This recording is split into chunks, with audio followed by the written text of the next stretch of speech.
Hindsight is a wonderful thing. I look back at my 20s and I think, why on earth did I do that? Or what was I thinking there? Or I definitely would have done that differently if I was to do it all over again. That's why in this video, I'm going to share with you guys my top money habits that I wish I had mastered in my 20s. So you can learn my mistakes and get on the fast track to building your wealth today. The first one is financial booby traps. There are so many ways that someone can get caught going into a rabbit hole of financial burden and financial stress. But the two that I want to focus on today, which I have had first-hand experience in, is get-rich-quick schemes and high-interest debt.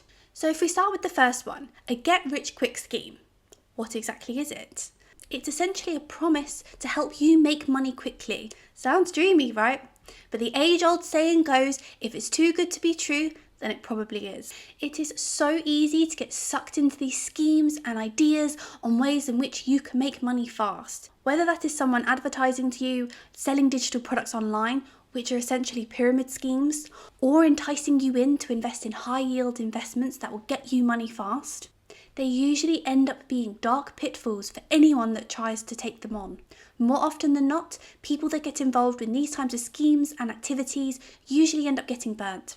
In order to avoid getting caught into these sorts of traps, it is so important that you do your due diligence and ensure that there's nothing dodgy going on behind the scenes. You can do this from researching the advertiser, looking for reviews on the business model, people that have already bought into what they're advertising, any comments on social media that you can find as well. You need to make sure that you are 100% confident on what you are partaking in and what you're putting money into before you part with your hard-earned cash. Similarly, getting yourself into high-interest debt, whether that's via your credit card, your overdraft, a payday loan, all of these things have incredibly high interest and can trap you incredibly quickly into a cycle of debt. If you get yourself into a position where you're only able to make the minimum payments, you've essentially got compound interest working against you. And this is why if you were ever in a position where you have accumulated high interest debt, that this is where you prioritize paying off first. Number 2, planting money trees, aka setting smart long-term financial goals. As they say,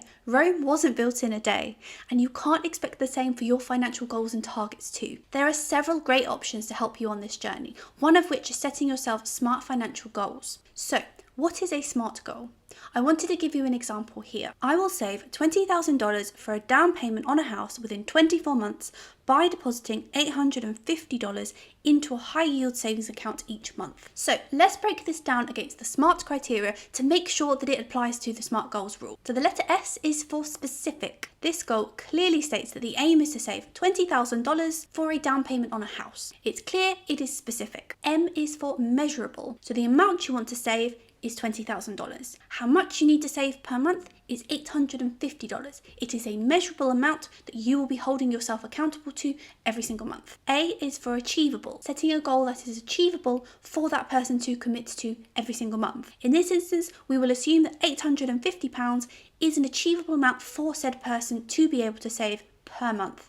R is for relevant. In this case, the goal aligns with the person's ambitions to own their own home, and it is targeted to enabling them to achieve that. And finally, T is for time. The goal clearly states that this person's aim is to achieve this within a 24-month period. This goal here checks every box in terms of meeting SMART criteria. Once you have your goals in place and you have your foundations laid down, a key element of success then is patience. As I said, wealth building takes time, and you shouldn't be chasing quick gains. More often than not, you can end up losing money. For example, stocks and shares go up and down on a daily basis, and they can be quite turbulent at times. If you get spooked and pull out your money and start investing in something else and do the same thing over and over again, you'll end up losing money as a result. And if the last 50 years are anything to go by, despite the fact that there will be some ups and downs, the trajectory is always positive over the long term. I also think it's incredibly important to surround yourself with like-minded people. If you're able to engage with other people that have like-minded long-term financial goals,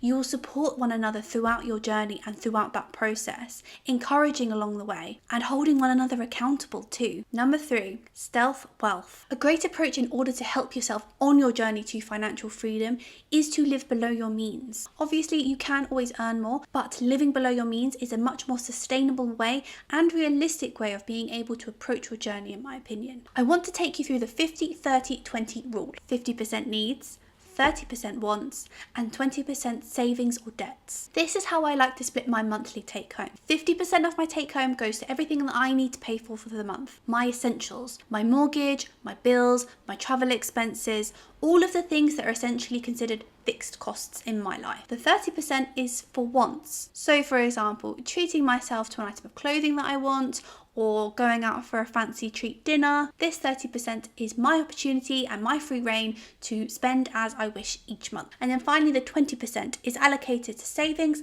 and paying off any debts that I have. So for example, anything that I may have put on my credit card the previous month will be paid off via this 20%, and then putting the remainder of that money into a high interest savings account. It is important that you are strict when you are categorizing whether something is a need or a want. For example, I need to eat food. It is a requirement in order for me to be able to live. So therefore, food should go in the needs category, surely. However, if I am choosing to go out for a nice slap-up meal and spend a significant amount of money, that's not a need, that is a want, because that is something that I want to do. I want to be able to go out and socialise with my friends and have a nice, delicious meal. If you're able to be strict with these types of decisions, it will really help you prioritise how you spend that 30% each month. In terms of your fixed costs as well, once you've identified exactly what these are, there may be opportunities for you to reduce them further. So for example, you may need to take transportation to work, and therefore that fits within your needs category.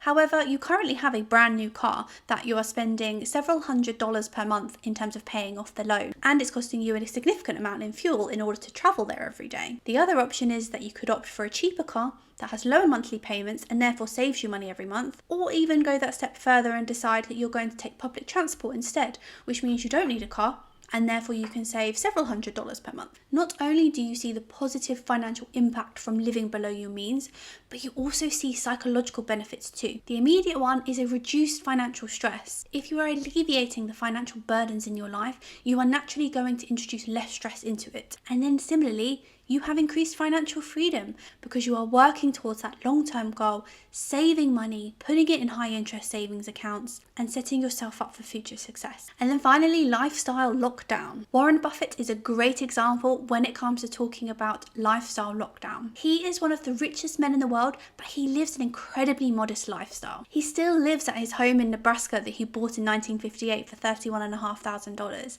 He drives modest cars and he loves McDonald's. He could have any material possession that he desired in the world if he wanted, but he chooses to live this modest lifestyle, which shows incredible discipline and also the value and the gratification that he has for the simple things in life. I think there's an incredible misconception that more stuff equals more happiness, when actually that is simply not the case. It's very easy to get caught up in wants and mores, but these things only buy you happiness for a short period of time. So how can you live more like Warren Buffett? Firstly, create a budget and stick to it. As I mentioned in the previous point, the 50-30-20 rule is a great way of approaching your monthly finances and helps you allocate specific pots of money for specific areas every single month. It's a great way of having structure to your finances with also still maintaining an element of fun and freedom with that 30%. Secondly, automate your savings. Create positive automated habits. That's 20% that you are setting up to go to savings or debts should be automatic every single month. You don't need to think about it. And then finally, practice delayed gratification. I am a champion of the 30-day rule and I apply it to every single non-essential purchase in my life, and I have done for many years now. When I actually make the purchase of that want item, I appreciate it so much more, and I know that I really do want it and it hasn't been wasted money. It's a great way to avoid impulse purchasing, and it will save you money in the long term as well. And finally, focus on your needs versus your wants. It's very easy to focus on things that you want and you desire and things that you have an emotional connection to, but really you should be prioritizing what you need in your life. For example, I know it's not very exciting to have to spend several $100s on a refrigerator versus going and buying a handbag, but you need a refrigerator and you don't need the handbag. If you're able to take these habits and apply them to your life today with consistency and dedication, they will help you on your journey to financial freedom and building wealth for the future. Like I said, don't make the mistakes, learn from mine instead. Let me know if there are any other money habits that you guys have mastered that have really helped you on your journey too. I'd love to hear. Thanks so much for watching, and I'll see you in the next one.